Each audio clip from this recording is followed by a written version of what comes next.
नमस्कार दोस्तों, मेरा नाम सौरभ जियाल है और आज की इस वीडियो में हम पढ़ने वाले हैं एक दल के प्रभुत्व का दौर। यानी भारत में कैसे कैसे एक ही पार्टी का दबदबा था। तो शुरू करते हैं इस वीडियो को बिना आपका टाइम वेस्ट किए। तो संविधान हम जब हमारा बना तो कब बना? 26 नवंबर 1949 और लागू कब हुआ? 26 जनवरी 1950।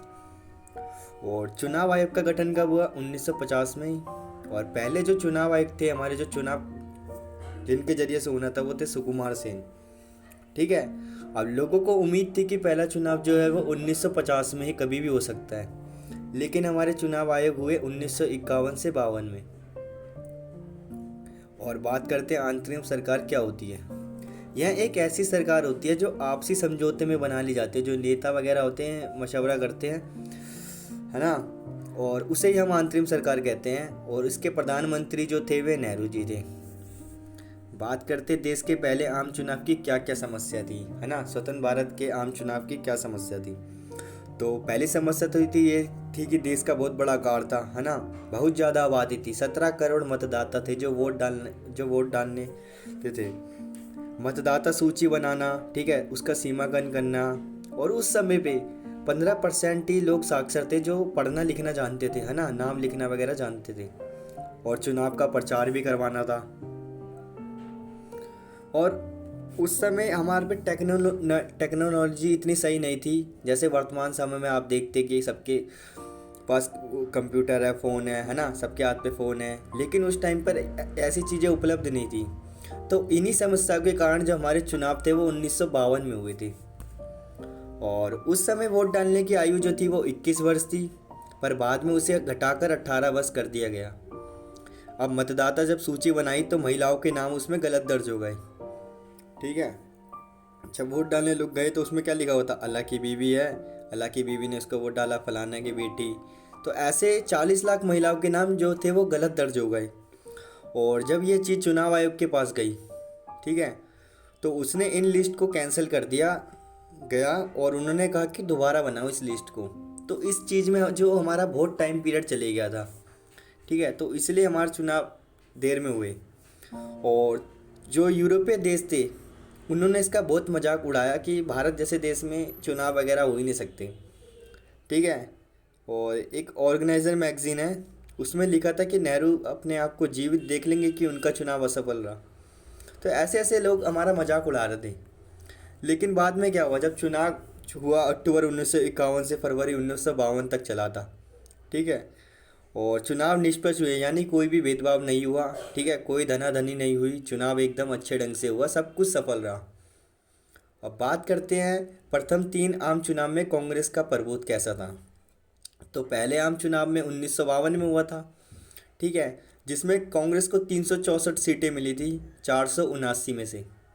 ठीक है। और जब दूसरा चुनाव हुआ था उसमें 1957 में हुआ दूसरा चुनाव, तो उसमें 371 सीटें मिली। 5 साल बाद होते रहते चुनाव, ठीक है, 5 ईयर्स डिफरेंस है।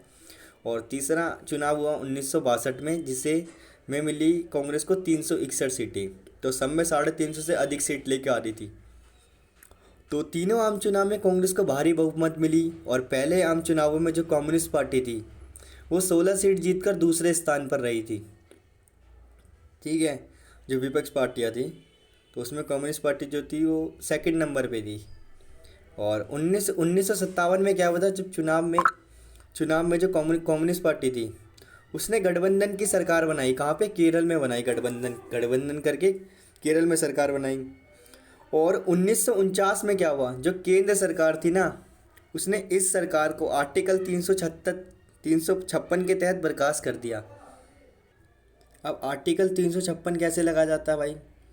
ये राष्ट्रपति शासन लगाता है, ठीक है। और ये इसलिए लगता है ना कि यदि जो कोई राज्य होते हैं वो उन मामलों पर संघ द्वारा दिए गए सभी निर्देशों का पालन करने में जब विफल रहते हैं, ठीक है। लेकिन केंद्र सरकार ने कैसे लगाया था उस समय पे? जो 356 लगाया था तो उसने क्या करा था? कांग्रेस ने ज़बरदस्ती चिढ़ के कारण 356 के तहत उसको हटा दिया गया। और मानो कि लोकतंत्र की हत्या कह सकते हो कि पहला मौका था जब कम्युनिस्ट पार्टी ने लोकतंत्र की सरकार बनाई हो। और केरल के जो प्रधानमंत्री थे फिर EMS नंबूरीपाद, ठीक है, उन्होंने इसका विरोध किया। जब आर्टिकल 356 लगा। अब बात करते कांग्रेस के प्रभुत्व के क्या कारण थे, या कांग्रेस ही ऐसा कह सकते हैं, या कांग्रेस ही क्यों देश में जीतती थी।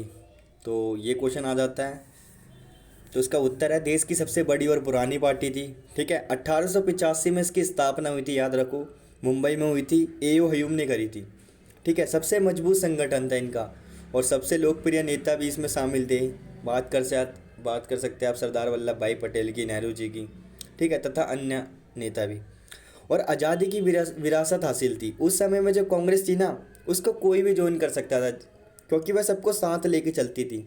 ठीक है, किसी भी धर्म का व्यक्ति आ सकता था, जैसे सिख हो गया, मुस्लिम हो गया, अमीर गरीब, किसान, पूंजीवाद, ठीक है, बौद्ध, जैन। और लोग अंदर से कहते थे कि भाई कांग्रेस जो पार्टी है वो हमारी पार्टी है। सभी वर्गों का समर्थन मिलता था भाई इसमें। और जो नेहरू जैसे करिश्माई नेता इसमें शामिल थे।